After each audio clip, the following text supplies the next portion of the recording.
Chris Lee and Blake Lovell of Southeastern 14 here to preview three games involving SEC teams in the NCAA tournament on Thursday. Let's start in order of tip-off, Blake. Tennessee is the 3 seed in the South Regional. The Vols take on Longwood, which is a 14 seed in the tournament for the first time. That game in Indianapolis.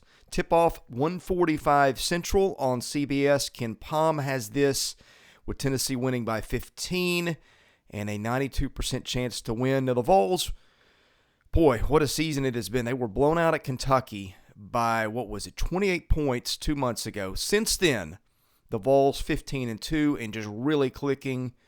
They've won 7 in a row. That includes the SEC tournament.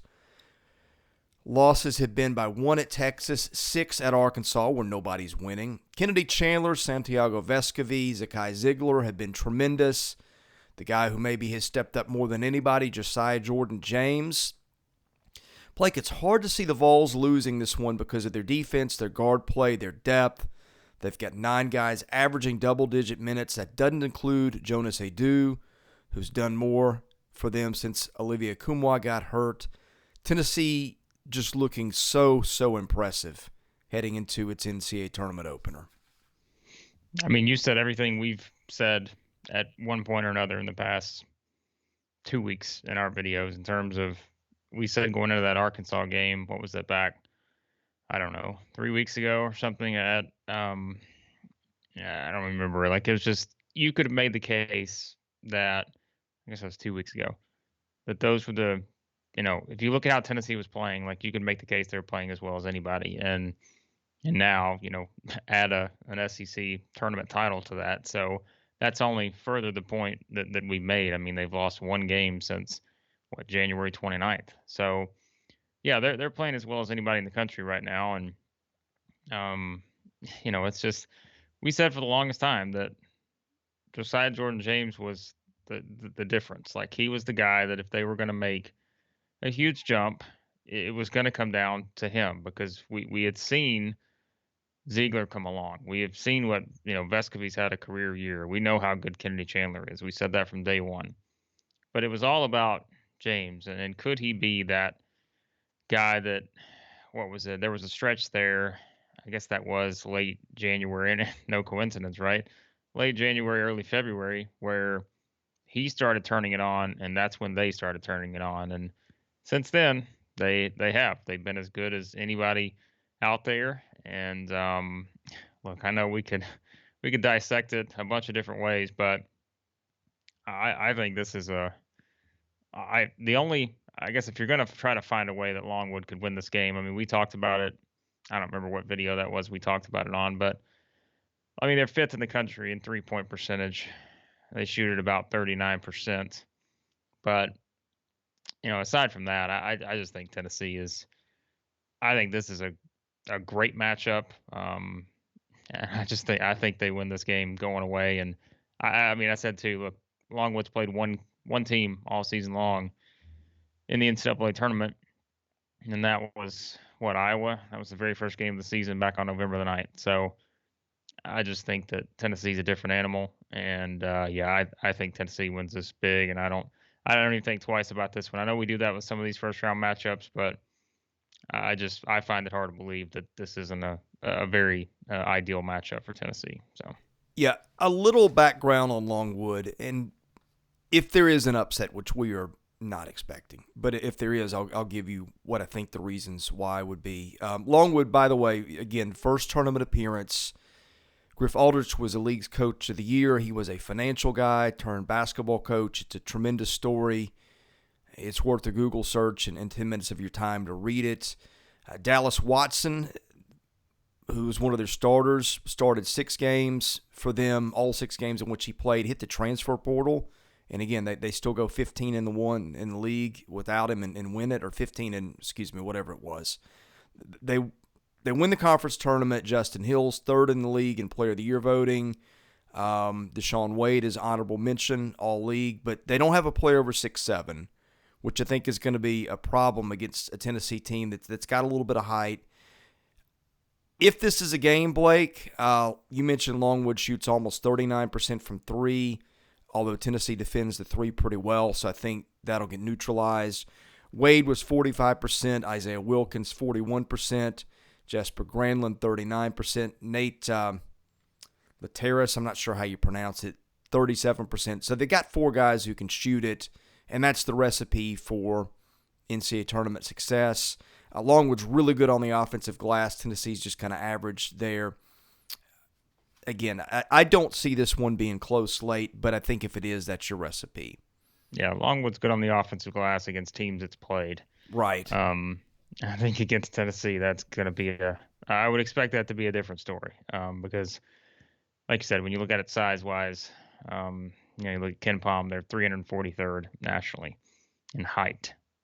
So that's something Tennessee should be able to take advantage of. And I think that will, talk about neutralizing the three. That will also probably neutralize the offensive rebounding just because this is a team that they've not seen this season. So, yeah, again, we could dissect this a lot of different ways, but I think if you look even at all the matchups for the SEC in the first rounds, to me, I guess you could certainly look at some of the other two seeds, but I'm just like, this is a favorable matchup. If you're looking at teams, and you want to look at it and say, all right, what are the favorable matchups? Like, to me, this is certainly one of those. I just think that with how well Tennessee's been playing, this sets up really nicely for them. I want to say they're favored by, I think the opening line was 17 and a half. I'm pretty sure. I would take Tennessee in that. I think they win this big. So tell folks about our partnership with Action 24/7.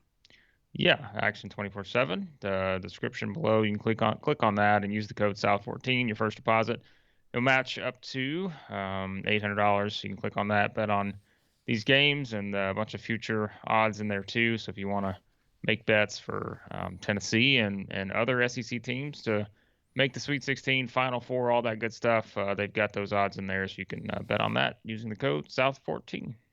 Okay, let's stay in Indianapolis. Let's head to the East Regional. Kentucky, the 2 seed there, playing number 15 St. Peter's. That game tips off 6:15 Central on CBS.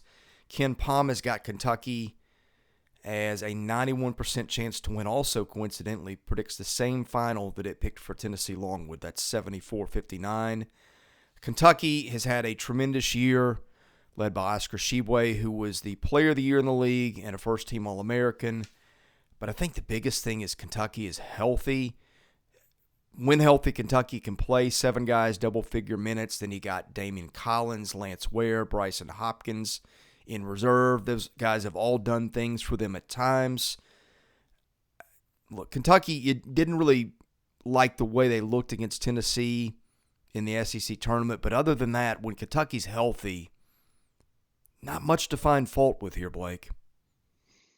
Yeah, besides the offense on the half court, I think is the only thing that I think if you're a Kentucky fan, you would really like to see them figure that out, especially in game one, because they have, as we said, they haven't shot the ball well necessarily recently. That's something of I think that could be an issue, long-term issue in terms of if they want to win a national championship. That could certainly be something that holds them back. This St. Peter's team, when you think about it, like this is a 15 seed, but we just talked about Longwood, right? They're ranked higher than Longwood in terms of like if you look at Ken Palm and those kind of numbers, and I think a lot of that has to do with just the defense and because they played some decent teams this season. They lost to VCU by 3, lost to Providence by 14. So a couple games like that. Iona, we remember that they play Iona, and of course Iona's in the NIT. And so I think it's it's all about the defense for them, and that's why I say like with Kentucky, you certainly want to see something here offensively, and can they find their rhythm offensively against, like we said, a team that has obviously played not the schedule Kentucky's played, but still a team defensively that statistically is very, very good. So I think that's what you like to see if you're a Kentucky fan is just find some sort of rhythm. Can you get Kelton Grady going in a game like this? Because once again, statistically, St. Peter's, I think top 15 3-point defense. There's a lot of things that they do well on the defensive side. Shaheen Holloway, not surprising because He is someone I think defensively they figured it out. So on the offensive side, it's a completely Another different story. story. So, Yeah. so I think that's where the issue probably lies here, and I just find it hard to believe that they're going to be able to shut down Kentucky enough to, you don't expect St. Peter's to go off for 80 here, and I don't think that's going to be an ideal recipe if they don't, because with all the matchups, I mean, I think this is a good opportunity for Kentucky to really come out and prove, hey, we're going to figure this stuff out on offense. We got to shoot the ball better. We know that. And again, statistically against a team that would seem to be a problem for that, but it's just playing a different team now. And so I think that's probably the biggest thing to watch for here is just Kentucky find that rhythm offensively, get back on track. Um, you know, I think they will be able to because they're going to have to if they want to make a deep run in this thing. Well, we anticipate that all the SEC teams will be favorites in their first games, and so we kind of look for, because it's March and stuff happens, ways it could go wrong. You mentioned St. Peter's defense, 34th nationally in adjusted defensive efficiency on Ken Palm. That's terrific. Again, this team finished second in the MAC, M-A-A-C, or maybe it's the MAC, as my friend Aaron Fitt calls it. Iona won that. St. Peter's caught a break, did not catch Iona in the conference tournament. Their biggest threat is, I guess it's KC and Defo, NDEFO. Second team all-conference. Darrell Banks, the third, was third team. Those are their best two players. Sixth in the country at effective field goal percentage defense, 44.1%. That's outstanding. 13th in block rate, because Ndefo blocked 91 shots, had 34 steals. But again, size, like we mentioned with Tennessee, that's going to be an issue here, I think, for St. Peter's, because Ndefo's 6'7", gets in foul trouble frequently. And look, this is a game that St. Peter's may not crack 50, and I don't think Kentucky, no matter how good St. Peter's defense is going to be able to say the same there. Yeah, like I said, I mean, if I just don't think, even if they were to slow down Kentucky somewhat, I just don't think they're going to be able to keep up with them, because Kentucky, I think, will make things very hard on them offensively. And so yeah, I think this is another one. Look, it's a 2:15 game for a reason. So yeah, I think Kentucky wins this one. And again, I think if you're watching it and you're wanting to say, okay, how can I be confident in Kentucky moving forward? I think you just want to see them come out and have a very sharp offensive performance. So March is here. The madness has begun. It's time for you to shoot your shot and score big on the nonstop action with MyBookie. Predict winners in each round of the MyBookie bracket contest for a chance to win a Bitcoin, a Doodle NFT, currently valued at over $50,000 and over $100,000 more in cash prizes. Whether you are filling out multiple brackets, betting the national championship winner, or simply looking for player and game props, MyBookie has you covered. Sign up with MyBookie today. Use promo code Southeastern to make your first deposit, earning a free entry into the MyBookie bracket contest. Selections for the bracket officially begin March 13th, close on March 17th at noon, so make sure you get your deposit in now. Again, that promo code Southeastern. Secure that free entry, bet anything, anytime, anywhere with MyBookie. Last game that we get on Tuesday involving SEC teams, we go to the West Regional and to Buffalo, where Arkansas is going to run into some teams from that area of the country. That starts with the 13 seed Vermont. Tip-off 8:20 Central on TNT. Ken Palm has got Arkansas winning this one 72-68 and gives Arkansas just a 64% chance to win, which that's not about Arkansas. That's about Vermont. Arkansas was red hot, started 3-0 after a disastrous start. That's what I meant to say. Arkansas goes 0-3 in the league and darn near runs the table after that. J.D. Notae would have been player of the year some years. He and Jalen Williams were first team All-SEC. Arkansas gets to the line a lot, ninth in the country in terms of percentage of points there. And Arkansas shoots 75% from the line. You had 7 guys averaging double-figure minutes and some other guys that pitched in aside that. And the defense got a lot better, Blake. Arkansas gives up 81, 75, 86 in its first three SEC games, and it did allow 80 or more just once after that, although it did give up 70 or more in 5 of its last 6, which may be something we'll get into in a little bit. Arkansas trailed off a little bit, didn't look as good in the SEC tournament. I think you dismissed it as a one-off blip, but again, the defense didn't close the way that maybe it played most of January and February. Thoughts on the Razorbacks heading into this one? Yeah, but I mean, I think opponent probably had a lot to do with that. Well, and look, that was a very high bar that Arkansas set too. So let's make sure we're being fair here. Yeah, and I'm just saying. I mean, I think who they played. I mean, they played Kentucky, Tennessee, LSU twice. I mean, A&M was on a run, so I think that probably was that. But you're right. I mean, that's what sparked the turnaround. Is when they had lost 5 of 6. I mean, is when they made they were playing a defense, and they started doing that. And I mean, they're going to have to do that to win this game.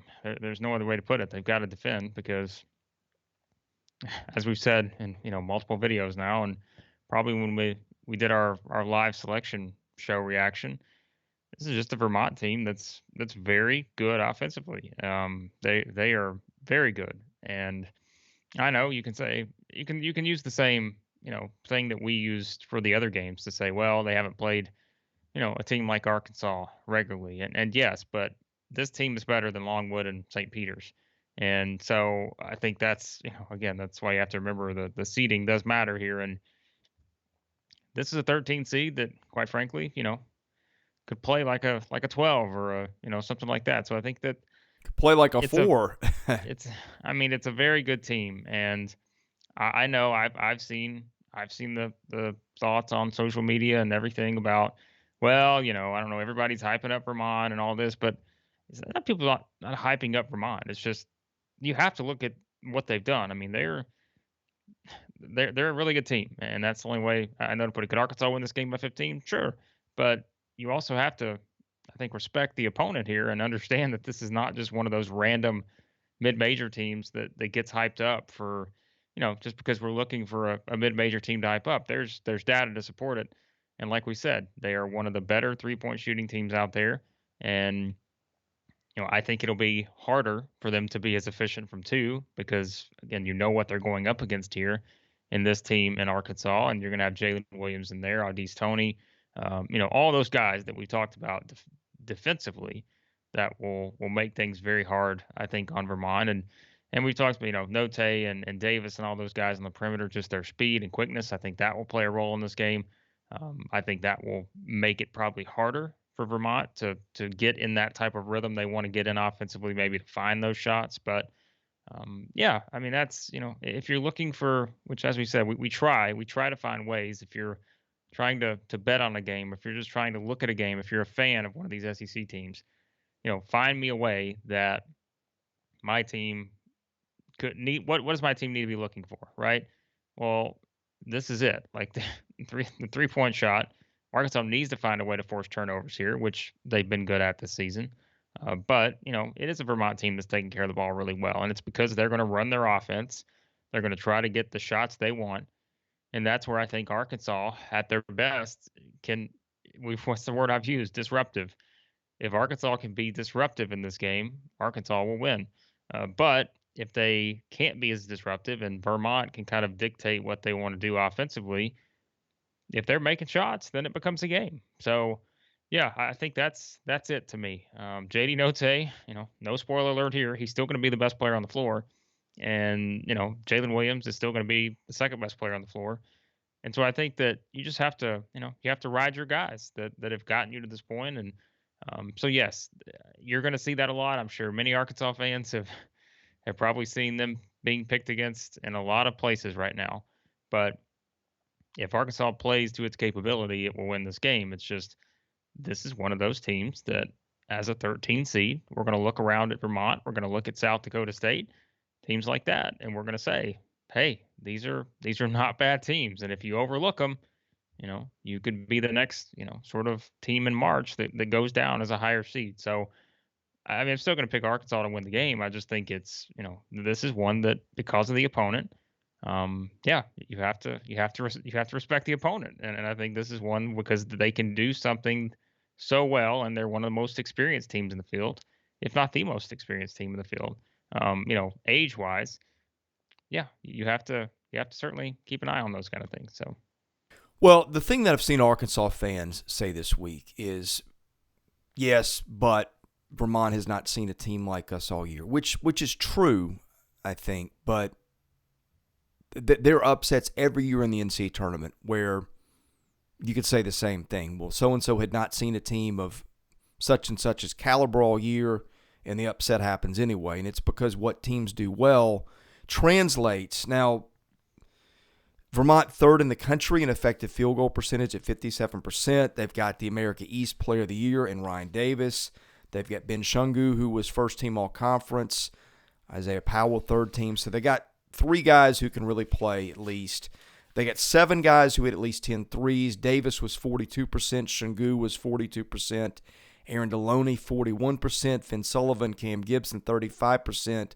And Justin Missoula, 34%. So it's not just having one or two guys who can shoot. They can spread the floor and bomb you from everywhere. They were number one in the country on the defensive glass this year, Blake, allowing 19% of offensive rebounds to opponents. So, I mean, the formula here is if it happens, it's going to look like this. Vermont hits the threes. It keeps Arkansas off the glass. It keeps Arkansas off the line. And Vermont, like Arkansas, good free throw shooting team at 75%. So this is a tough matchup. I'm with you. I think Arkansas wins, but I don't look for Arkansas to run away and hide, and there could be some anxious moments late. I mean, you said, look, Vermont's path to winning is by shooting the three well. If Vermont does not shoot the three well, I think Arkansas wins this by double digits. Um, so that's it. You just have to defend the three. And we always point out, and someone brought this up about SEC teams in general. Let's be honest, their SEC teams shot a lot of free throws this year. And we talked about kind of the play in the league and the officiating at times that kind of led to that. But I mean, Arkansas is still ninth in the country in terms of point distribution at the free throw line.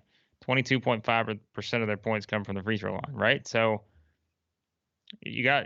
I mean, that's going to be important too. Is can they keep getting to the line like that? And we always say, NCAA tournament games, it's always hard to predict how they're going to be called. And I can tell you right now, consistency across the board throughout every region will probably not be the same. So, yeah, I think that's important too because as an Arkansas team doesn't shoot the three well, but again, our job is to try to find everything we can in these matchups and to break it down from every little tiny detail, rather than just being people who I've seen do with not just Arkansas but some of these other SEC teams just to say, oh, they are prime for an upset. Well, okay, tell us why that could happen. And I think these are the things that, again, whether it's trying to find something with Longwood, trying to find something with St. Peter's, trying to find something with Vermont and the other teams that we'll do for the Friday games. We're just telling you what, if you're a fan who probably has not watched a lot of Vermont basketball or Longwood basketball or St. Peter's basketball this season, which we haven't either. But we've also really, the last couple of days, took a deep dive into these teams to really get an understanding of what it looks like. This is what you point out, right? Like this is what you have to do if you're trying to really break this down. But at the end of the day, as we said, I think Tennessee set up nicely, and Kentucky set up nicely, and I think Arkansas has the tougher matchup of the group. But if they play like they've been playing, minus the SEC tournament, right, they'll be fine. Wager on sports and win FTs without risking any money sounds too good to be true, right? Well, Stakes is the wagering app that's casual social, made for all sports fans, whether it's by yourself or with friends. Experience the thrill of sports betting without needing to worry about losing your hard-earned money. Sign up, use the code Southeastern14 to join the thousands of other sports fans playing with Stakes. That's STAKES. Great app, fun app. We'll be putting some questions up in there, and you can too. Okay, Blake.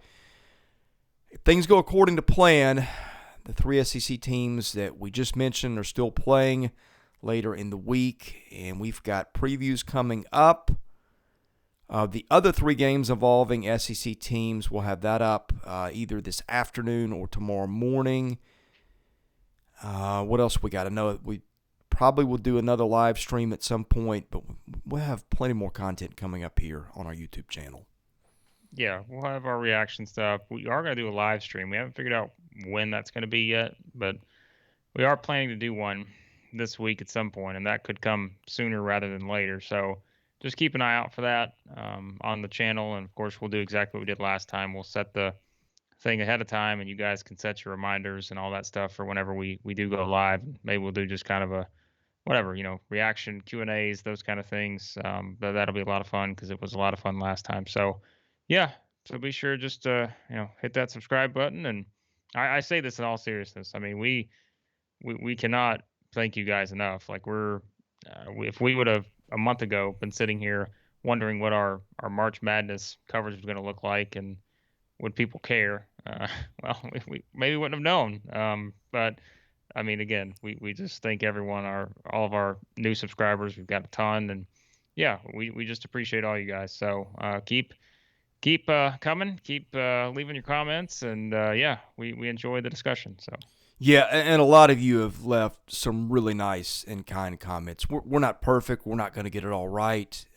You guys know that, but just the outpouring of support and kind words has really meant a lot and is a big pick-me-up. So thank you for that.